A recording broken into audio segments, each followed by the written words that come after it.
Morning!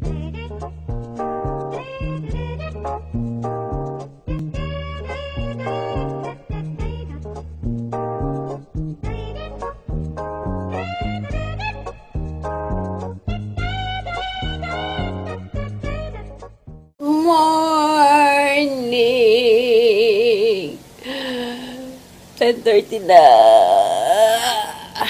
It's another day. Another day na mamroblema ng uulamin. Inutusan ako ng mama ko magluto ng beef with broccoli. May beef. Pero wala ko nakita mga ingredients, mga oyster sauce, mga light soya sauce. So, hindi ko alam kung paano. Bahala na. I'll show you kung anong naluto ko. Success! I made it. Okay, nag-uwi si mama ng oyster sauce. So, this is what's for lunch. Let's eat. Hey, tapos na kami mag-lunch. Anong oras ba? Ano ba yan? Mag-1 na. Maaga kami natapos today, in fairness. And our ice candy of the day is Milo.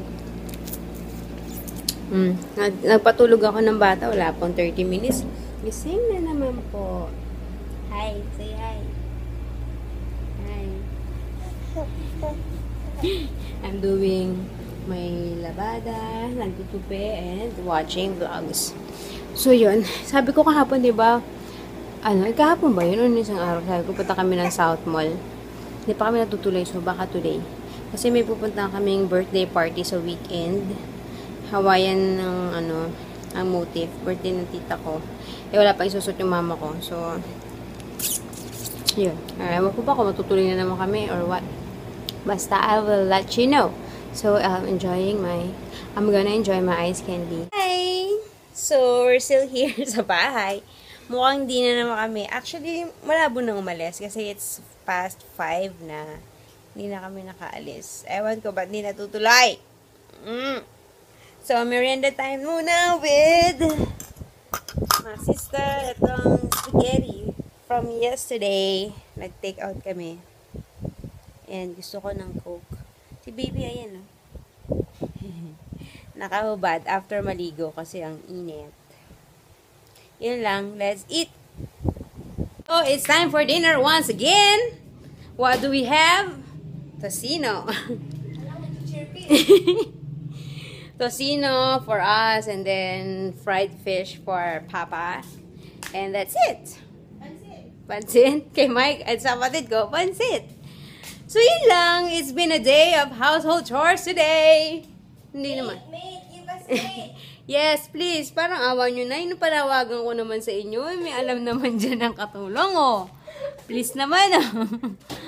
Ha? Nahihirapan na ako.